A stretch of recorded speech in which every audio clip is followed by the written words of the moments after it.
अर्जुन ने कहा, त्रिलोकीनाथ प्रभु, अब मुझे आप कृपा करके आषाढ़ माह के कृष्ण पक्ष की एकादशी की कथा सुनाइए। इस एकादशी का नाम क्या है, महात्म क्या है, अब मुझे विस्तार पूर्वक बताइए।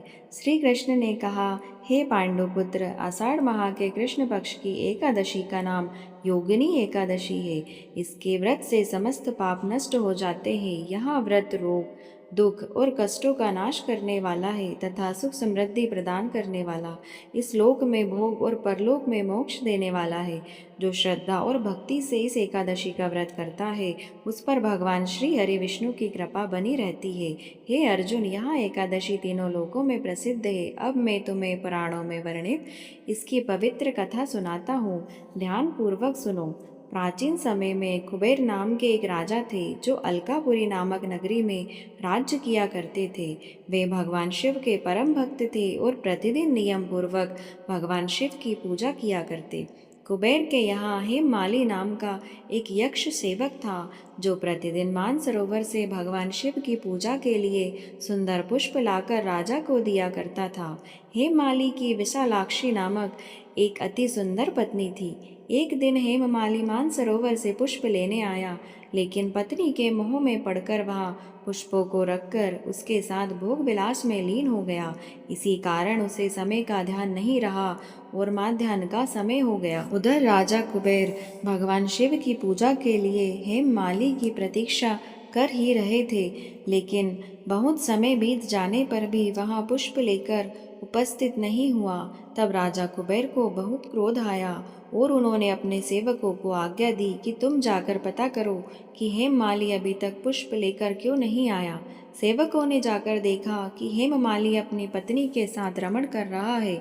तब उन्होंने लौटकर राजा कुबेर को सारी बात बताई। यहाँ सुनकर राजा कुबेर ने क्रोधपूर्वक हेममाली को अपने सामने बुलाने की आज्ञा दी। भय से कांपता हुआ हेममाली राजा के सामने उपस्थित हुआ। हेममाली को देखकर राजा कुबेर अत्यंत क्रोधित हुए और बोले, अरे अधर्म, तूने मेरे आराध्य देवों के देव महादेव भगवान शिव की पूजा में बाधा डालकर उनका अपमान किया है। राजा कुबेर ने क्रोध में कहा, मैं तुझे श्राप देता हूँ कि तू अपनी पत्नी के वियोग में तड़पेगा और मृत्यु लोक में जाकर कोढ़ी का जीवन व्यतीत करेगा। राजा कुबेर के शाप से हेममाली उसी समय स्वर्ग से पृथ्वी पर आ गिरा और कोढ़ी हो गया। उसकी पत्नी भी उससे बिछड़ गई।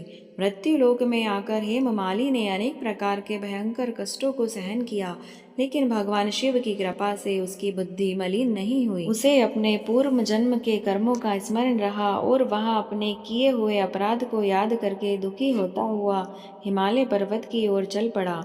अनेक कष्ट सहते हुए वह हिमालय पर्वत पर पहुंचा। वहां उसे महान तपस्वी महर्षि मार्कंडेय के दर्शन हुए, जो अत्यंत तेजस्वी और ज्ञानी ऋषि थे। हेममाली ने दूर से ही महर्षि को प्रणाम किया और हाथ जोड़कर उनके सामने खड़ा हो गया।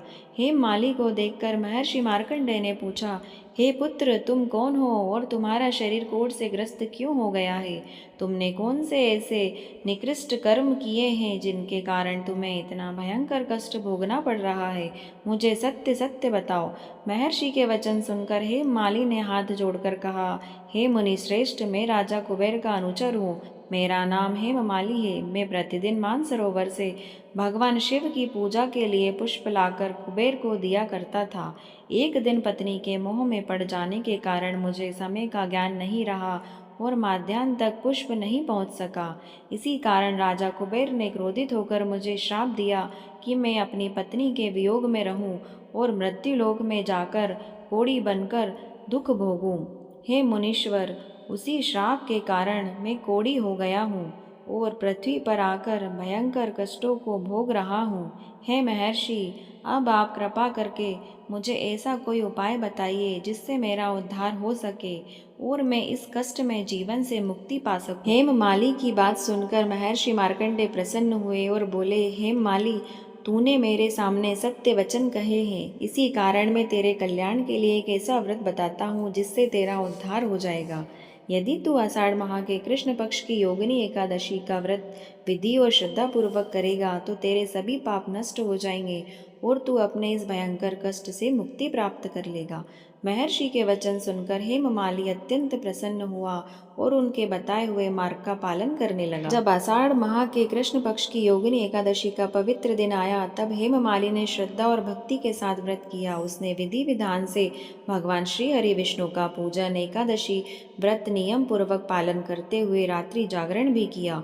योगिनी एकादशी के व्रत के प्रभाव से उसके सभी पाप नष्ट हो गए और उसका कोढ़ दूर हो गया। उसे पुनः अपना सुंदर दिव्य स्वरूप प्राप्त हुआ। वह पहले की तरह स्वस्थ और प्रसन्न हो गया।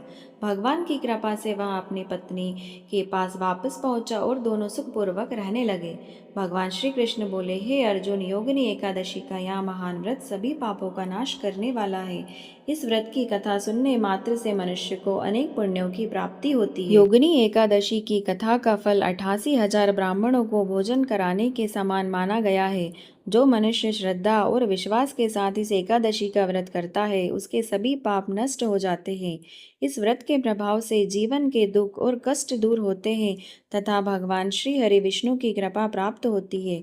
यह एकादशी मनुष्य को सुख, शांति, समृद्धि प्रदान करने वाली मानी गई है। जो व्यक्ति भक्ति भाव से योगिनी एकादशी की कथा का श्रवण करता है, वह भगवान की कृपा का पात्र बनता है। अंत समय में ऐसा भक्त भगवान विष्णु के परम धाम को प्राप्त करता है और मोक्ष का अधिकारी बनता है। हे अर्जुन, यहाँ योगिनी एकादशी का पवित्र महात्म्य है जिसका वर्णन मैंने तुम्हें विस्तार पूर्वक सुनाया है। इस प्रकार योगिनी एकादशी की पवित्र पावन कथा पूर्ण होती है। अब श्रद्धा पूर्वक सुनिए तुलसी माता की पावन कथा। एक समय की बात है, एक बुढ़िया माई रहती थी। वहाँ भगवान श्री हरि विष्णु और तुलसी माता की परम भक्त थी। प्रतिदिन प्रातः काल उठकर स्नान किया करती। स्नान के बाद श्रद्धा से तुलसी माता की पूजन करती। तुलसी माता को जल चढ़ाकर दीपक जलाती और फिर श्रद्धा भक्ति से तुलसी माता की परिक्रमा करती। पूजा के बाद हाथ जोड़कर प्रार्थना करती, हे तुलसी माता, सत की दाता, बहू दे, बेटा दे, पीताम्बर की धोती दे, मीठा मीठा ग्रास दे, चटक की चाल दे, पटक की मौत दे, ग्यारस की मौत दे, बैकुंठ का वास दे, कृष्ण जी का कांधा दे। तुलसी माता प्रतिदिन बुढ़िया की यहाँ प्रार्थना सुनती थी। बुढ़िया बड़े प्रेम से श्रद्धा से उनकी सेवा करती। तुलसी माता उसकी परम भक्ति से अत्यंत प्रसन्न रहती थी। लेकिन एक बात उनके मन में बार बार आती, बाकी सब वरदान तो मैं दे सकती हूँ, लेकिन कृष्ण जी का कांधा मैं कैसे दूँ? यही सोचकर तुलसी माता चिंता रहने लगी। धीरे धीरे उनका मन उदास रहने लगा। एक दिन भगवान श्री हरि विष्णु वहाँ पधारे। उन्होंने तुलसी माता को चिंतित देखकर पूछा, हे तुलसी माता, आज तुम इतनी उदास क्यों हो? तब तुलसी माता ने हाथ जोड़कर यह सब बात बताई। प्रभु, यह बुढ़िया प्रतिदिन कृष्ण जी का कांधा मांगती है।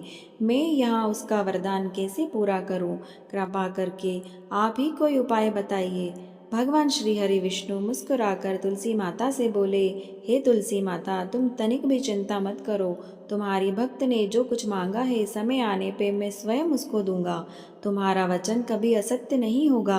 कुछ समय बाद बुढ़िया का अंतिम समय आया।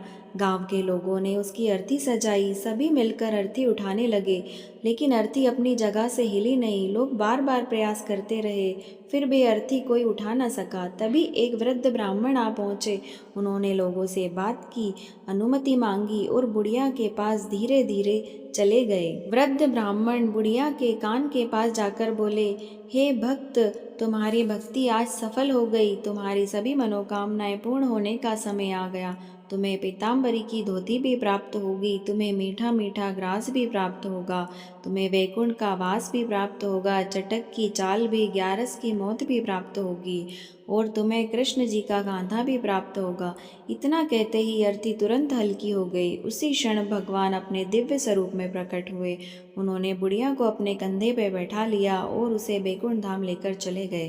तभी से तुलसी माता की महिमा तीनों लोकों में प्रसिद्ध हुई। जो श्रद्धा से पूजा करता है, उस पर भगवान श्री हरि की कृपा बनी रहती है। इस प्रकार भगवान श्री हरि विष्णु की कृपा से श्री योगिनी एकादशी व्रत कथा तथा तुलसी माता की पावन कथा यही पूर्ण होती है। भगवान श्री हरि विष्णु, तुलसी माता आप सभी के जीवन में सुख, शांति, समृद्धि और मंगल का आशीर्वाद बनाए रखें। अगर आपको यह पावन कथा अच्छी लगी हो तो वीडियो को लाइक करें, शेयर करें। ऐसी ही पावन कथाओं के लिए हमारे चैनल को सब्सक्राइब करना ना भूलें। जय श्री हरि विष्णु, जय श्री तुलसी माता की।